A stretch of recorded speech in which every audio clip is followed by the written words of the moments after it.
औज़ुबिल्लाहिमिनश्शैतानिर्रजीम बिस्मिल्लाहिर्रहमानिर्रहीम। अच्छा, अब देखें, हमने ना CSF की बात करनी, सो इट्स वेरी इंपॉर्टेंट कि MCQs और साथ साथ ही हम डिस्कस कर लें। These are the lateral ventricles. So maximum CSF produced in the lateral ventricles and lateral ventricles are a cavity of telencephalon. ठीक है, फोरमन की कैविटी होती है, मैक्सिमम CSF प्रोडक्शन, ये 2 पॉइंट्स पूछे जाते हैं। ठीक हो गया। फिर आता है क्यों होते हैं यहाँ पे कोरल प्लेक्सिस होते हैं, वहाँ से प्रोडक्शन स्टार्ट होती है। कोरल प्लेक्सिस की अब हमें फॉर्मेशन देखनी है साथ ही। ये देखें, इसके लिए समझ लेंगे सबसे पहले कि हमारे पास जो है ये वेंट्रिकल्स है ना, और फिर जो इसके इर्द गिर्द हमारे पास जो है वो पायामेटर है। ठीक है, इसको हम देखते हैं। ठीक है, पायामेटर होता है। ठीक है, उसके बाद क्या होता है हमारे पास बाहर जो एपेंडाइमल सेल्स होते हैं अंदर, जो बेसिकली ये लेट्स से ये हमारे पास एक वेंट्रिकल है। ठीक है, तो वेंट्रिकल के अंदर तो एपेंडाइमल सेल्स ने कोट किया हुआ है, लेकिन बाहर से अंदर कोरोइडल वेजल आ रही है और उसके इर्द गिर्द जो है वो पायामेटर पड़ा हुआ है। ठीक है, फोल्ड ऑफ पायामेटर अंदर आ रहा था। ये हम देखें ना यहाँ पे, तो ये है ना, तो ये अंदर जाएगा, तो इधर तो एपेंडाइमल सेल्स हैं ठीक है अंदर, लेकिन साथ में इसके साथ फोल्ड ऑफ पायामेटर भी जा रही है, जो वेजल इस कोरल प्लेक्सस में अंदर जा रही है।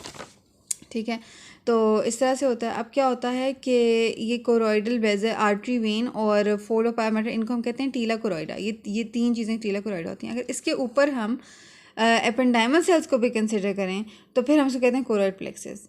ठीक है, तो ये हमारे पास कोरोइड प्लेक्सस बन गया। समझ आ गई। अब क्या होता है टीला कोरोइडा कोरोइड प्लेक्सस का डिफरेंस हमें समझ आ गया, हमें इसका कॉम्पोजिशन समझ आ गई। अब क्या होता है कि बनता कैसे कोरोइड प्लेक्सस में, फर्स्ट स्टेप होता है दैट्स अल्ट्राफिल्ट्रेशन ऑफ सोडियम। होता है कि जो हमारे पास एपिथेलियल सेल्स होते हैं ना, जो लगे होते हैं, इसमें सोडियम की एक्टिव ट्रांसपोर्ट होती है। ठीक है, और ये सिक्रीट करते हैं बाहर, और उसके पीछे पीछे जो है वो पैसिवली क्लोराइड आता है और फिर वो पानी को पुल करते हैं। ऑब्वियसली ऑस्मोटिक पुल होता है। ग्लूकोज ट्रांसपोर्टर्स इसके इतने इफेक्टिव नहीं, इसीलिए ग्लूकोज हमारे पास प्लाज्मा में ज़्यादा होता है।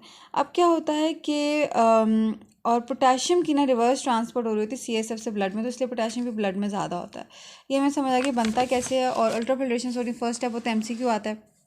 फिर ये जाता है सबअरेक्नॉइड स्पेस में। ठीक है, सॉरी गलत हो गया। फिर ये जाता है हमारे पास अगले वेंट्रिकल में, that is the third ventricle. लेकिन जाने के लिए जो पैसेज है फोरामिना है, कहते हैं फोरामिना मोनरो, ये भी MCQ आता है।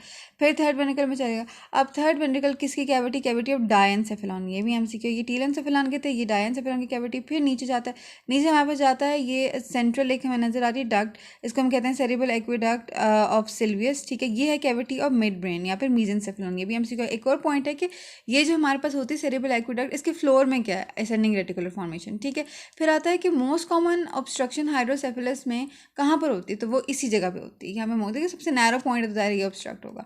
अच्छा, और उसके बाद यही तो ऑब्स्ट्रक्ट होकर डायलेट क्या होता है, पहले थर्ड वेंट्रिकल, क्योंकि बैक प्रेशर थर्ड वेंट्रिकल पर पड़ेगा। अच्छा, अब आगे आ जाते हैं हमारे पास फोर्थ वेंट्रिकल। फोर्थ वेंट्रिकल में बेसिकली यहाँ से CSF ने बाहर जाना है।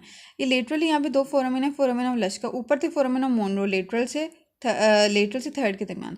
अब जो बाहर सबरेक्नोइड स्पेस में जाना है, तो उसके लिए हमारे पास है फोरामिन ऑफ लश्का। और अगर हम देखें कि मीडियन है इस पर फोरामिन ऑफ मेजेंडी। ठीक है, और फिर नीचे जाता है सेंट्रल कनाल में फोरामिन ऑफ मेजेंडी के जरिए। ठीक हो गया। अब फोर्थ पिनेकल के पॉइंट्स ये हैं कि पॉन्स और अपर मेडुला के पोस्टीरियर एस्पेक्ट पे होता है और एंटीरियर टू सेरिबेलम होता है। ठीक है, अच्छा, अब हमने जो है ये सब कुछ हमने देख लिया। अब सबरेक्नोइड स्पेस में जब ये चला जाता है तो फिर ऊपर यहाँ सारा जाके यहाँ आता है, यहाँ पे ड्यूरल वीनस साइनस होती है, वहाँ पे जाके वीनस सिस्टम में चला जाता है।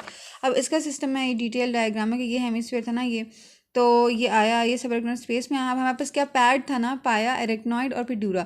तो पाया मेरा तो हमें समझ आ गया, ये साथ साथ है, कोरल प्लेक्सस में भी आ रही है। उसके ऊपर हमारे पास जो है वो एरेक्नॉइड है, लेकिन एरेक्नॉइड और पाया के दरमियान सब एरेक्नॉइड स्पेस है, तो उसमें ये जा रहा है। और एरेक्नॉइड के ऊपर फिर क्या है, ड्यूरा मैटर। तो अब क्या होता है कि जब इधर आता है तो यहाँ पे ना जो जगह है ना, ये अंदर डिप आते हैं। यहाँ पे ना बेसिकली ड्यूरल साइनसेस अलग से हैं, मतलब हमारे पास पेरियोस्टियल और मेनिंजियल लेयर होती है ना, तो इधर में गैप आ रहा है ड्यूरल साइनस के। ठीक है, तो एक पॉकेट्स यहाँ क्रिएट हुई हुई है। तो अब क्या होता है कि सब एरेक्नॉइड स्पेस में ये है और आगे ड्यूरा की गैप सा बना हुआ ड्यूरल साइनस। तो इधर कैसे जाएगा, इधर जाएगा via arachnoid ग्रैनुलेशंस।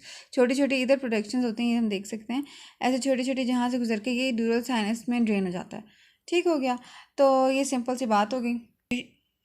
So this is it. ठीक है, तो basically should know how to draw this whole picture, ताकि आपको याद रहे।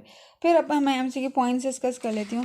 MCQ के पॉइंट्स अगर मैं देखूँ तो वो ये हैं, सबसे पहले नंबर्स हैं कि 400 से 500 ml पर डे आता है। MCQ में ऑप्शन आपने 450 की आई है, उसे टिक करना है। ठीक है, amount of CSS in ventricle 25 cc। अच्छा, और पर मिनट कितना होता है 0.3 ml, और पर आवर कितना होता है 20 ml। ठीक है, उसके बाद आता था कि वॉल्यूम इसका कितना होता है। प्रोडक्शन तो है ऑलमोस्ट 450, वॉल्यूम इसका 150 है, मतलब बाकी का जो है वो टर्नओवर हो रहा है, 2 to 3 times per day turnover होता है, ये भी MCQ है। फिर आता है कि स्पेसिफिक ग्रेविटी कितनी, 1.005, ये भी समझ आ गई। अभी कॉन्सेंट्रेशन की मैंने बात की थी कि GPCKH ये सब प्लाज्मा में ज़्यादा हैं, ग्लूकोज, प्रोटीन, कोलेस्ट्रॉल, पोटाशियम और बाइकार्ब। और CSF में क्या ज़्यादा है, तीन चीज़ें, मैग्नीशियम, क्रेट और क्लोराइड। बेचारे में सिर्फ तीन चीज़ें जो प्लाज्मा के मुकाबले में ज़्यादा हैं, ठीक है। अच्छा, अब हमारे पास आ जाता है कि एपिडेर्मल सेल्स थे कोरल प्लेक्सस में, हमने देखा था, जो कि CSF को प्रोड्यूस करे थे। ये हमने सारी प्रोडक्शन देखी थी। अल्ट्राफिल्ट्रेशन सोडियम होता है सबसे पहले। फिर आता है कि CSF का pH अल्कलाइन होता है 7.33, और यहाँ पर सेंट्रल कीमोरिसेप्टर्स होते हैं जो इसके pH के चेंज को डिटेक्ट करते हैं। फिर आता है CSF का प्रेशर। तो ये तीन वैल्यूज है, इसमें से कोई MCQ में आ सकती है कि 8 IV बल्कि 8 to 10 सेंटीमीटर ऑफ वाटर होता है लेटरली कमेंट पोजीशन में, 13 और फिर 13 होता है lying down. And when you teenager ना, you are always lying down and chill, मतलब 13, ठीक है। एंड 30 होता है sitting and prolong sitting. When you are 30 you have to work, so you have to sit for hours, ठीक है।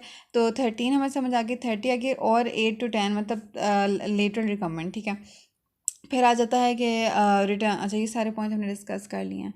फिर इसमें हाँ, ये हमारे पास signs of raised CSF pressure में होता है progressively rising BP and progressively falling heart rate. ये दोनों ऑपोजिट जाएंगे, बीपी ऊपर जाएगा, हार्ट रेट कम होगा। फिर पेपिलोडीमा होगा, प्रोजेक्टाइल वॉमिट होंगी और हेडेक होगा ऑन वेकिंग अप, ठीक हो गया। अच्छा,